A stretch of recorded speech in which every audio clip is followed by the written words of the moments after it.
What's up, guys? Welcome back to the channel. Today we're talking about Sarah Strong, and is she the greatest of all time at this stage in her basketball career? So we're talking going into your sophomore year of college. Who is the greatest of all time at this stage, right? At this stage in their development.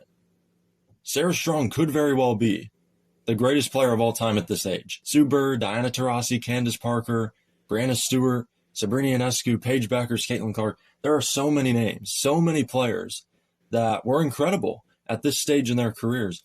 But Sarah Strong, with her skill set, everything that she does, everything that encompasses her game, offensively and defensively, I think she's the most developed player at this stage in her career, the best player at this stage of her career that we've ever seen in women's college basketball, that we've ever seen in women's basketball, period, whether that's in college or overseas, whatever the situation is. Offensively, I don't even have to tell you anymore about what Sarah Strong does. You guys know what she does so well. I know what she does so well. The whole basketball world does. She's a three-level scorer. She can handle the basketball, play point guard if necessary, put the ball on the floor, hit the mid-range jump shot, hit the three.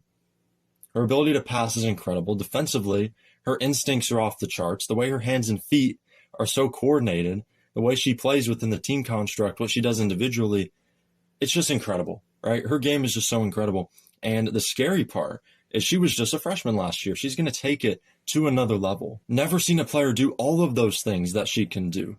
She is the ultimate hybrid player. You can't label her as, oh, she's this position or that position, right? She doesn't have a position. She is a true positionless player. And UConn is so lucky to have her because UConn's offense is so predicated on good ball movement, right? Sharing the basketball. And Sarah Strong is the perfect player to center that offense around because she's unselfish. She's going to do a lot of that passing herself and distributing. Her vision is so underrated. That's one of the most underrated parts of her game is her ability to find people. But at the center of that offense, with that three-level scoring ability, UConn is so much more versatile on the offensive end. They're so much more dangerous. They're so much more multifaceted because her game is the most multifaceted in the country. And that's why UConn's the favorite going into this year. They added Sarah Williams. They added Kaylee Huckle. The freshmen are great. But it's Sarah Strong and Azzi Fudd coming back. But it's Sarah Strong, right? If she wasn't on this basketball team, I don't think they won the championship last year. They still could have, but without Sarah Strong, I just don't know if that would have happened. Her averaging almost 20 points a game, all of the things that she did as a freshman alongside Paige Beckers, that helped them win that championship. They were so dominant on both ends of the court. Starting with that South Carolina game in February, nobody could touch them from that game forward.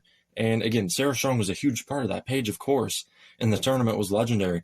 But Sarah Strong, being that 1A player, was just huge. It was the difference maker for UConn last season. And this year, it's going to be her and Azzi Fudd. I mean, Sarah's the one.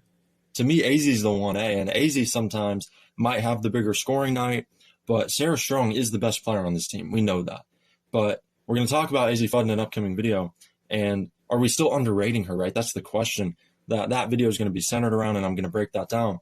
But with Sarah Strong, again, just incredible play on both ends of the floor, and at this stage in her career, as a teenager still, the greatest women's basketball player of all time. And that's a bold thing to say with all of these other legends that have played the game. But have you seen a player more complete that can do this much? I hope you guys enjoyed this video. We're going to have so much more content coming up through the rest of the month of September. We got October coming up. It's so hard to believe that we are getting closer to the start of the women's college basketball season. So most of our content coming up is going to be about the roster. We're going to have some recruiting stuff, but we're also going to do some Where Are They Now videos. And I had a viewer comment and say, hey, you should do a Where Are They Now series that focuses on the players that were at UConn and left between the championship in 2016 and the championship in 2025. So we're going to break all of that down. So we're going to be talking about Olivia Gordon. We're going to be talking about Michaela Coombs, Mira McLean. A lot of these names just so distant in our memories, but we're going to bring it all back and break down what happened at UConn. Andra Espinoza-Hunter. 2017 class is going to be really interesting to talk about because Megan Walker was there for 3 years. Good player. Didn't end up panning out as a pro. And even at UConn, wasn't the super duper star that we thought she would be. So we can even talk about her. We're mainly going to talk about the transfers, but we can talk about Megan Walker. We're probably going to do a video about that whole 17 class. Even the players that didn't transfer, we can talk about. So it's all these players that have moved on to different stages in their life or basketball career. We're going to talk about that. So really excited about the Where Are They Now series. Really excited about all these other individual player videos that we're going to have coming up. So stay tuned for all of it. I love you guys. Thank you so much for the support and the views. Like, comment, and subscribe. Talk to you next time.